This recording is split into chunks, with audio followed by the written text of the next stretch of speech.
गुरु में संसार समाया, उनका है आशीष पाया।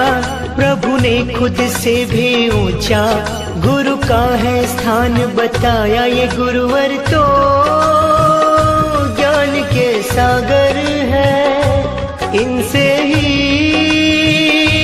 जन्नत है। सभी टीचर को टीचर दिवस की शुभकामनाएं। दोस्तों मैं आपसे एक प्रार्थना करना चाहता हूँ कि आप टीचर का अपमान ना करें। हो सके तो उनका सम्मान करें।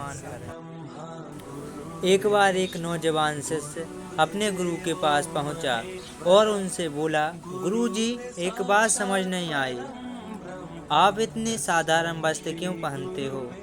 इन्हें देखकर लगता नहीं कि आप एक ज्ञानी व्यक्ति हो जो करोड़ों सैकड़ों शिष्यों को शिक्षित करने का महान काम करते हो। गुरुजी ने अपनी उंगली से एक अंगूठी निकाली और नौजवान शिष्य को देते हुए बोले, मैं तुम्हारी जिज्ञासा अवश्य शांत करूंगा, लेकिन पहले तुम्हें मेरा एक छोटा सा काम कर दो। इस अंगूठी को लेकर बाजार जाओ और इसे सब्जी वाले या ऐसी ही किसी दुकानदार को बेच कर आओ। बस इतना ध्यान रहे कि इसके बदले कम से कम सोने की एक असरफी या कोई सोने की वस्तु जरूर लाना। तो वह शिष्य फौरन उस अंगूठी को लेकर बाजार चला गया और थोड़ी ही देर में उस अंगूठी को लेकर वापस लौट आया।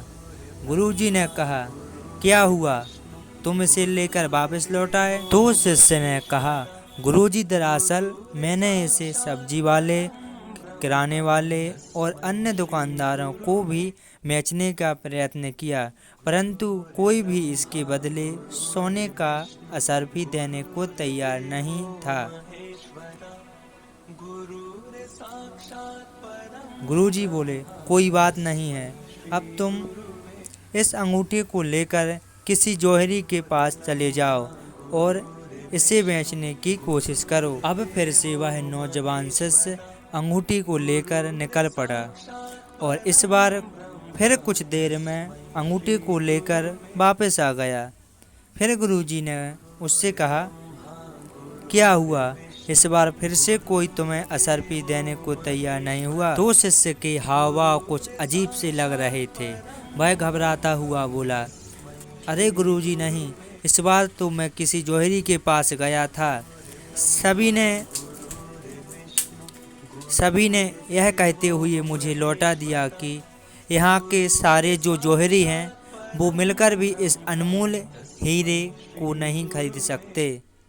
इसके लिए तो लाखों असरफी भी कम पड़ जाएंगी और तुम एक असरफी की बात करते हो। तो गुरुजी बोले, यही तुम्हारे प्रश्न का उत्तर है। जिस प्रकार ऊपर से देखने पर यह अनमोल अंगूठी की कीमत का अंदाज़ा नहीं लगाया जा सकता, उसी प्रकार किसी व्यक्ति की वस्तुओं को देखकर उसे आंका नहीं जा सकता।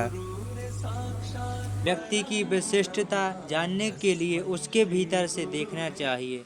बाहरी आवरण तो कोई भी धारण कर सकता है, लेकिन आत्मा की शुद्धता और ज्ञान का भंडार तो उसके अंदर ही छुपा रहता है।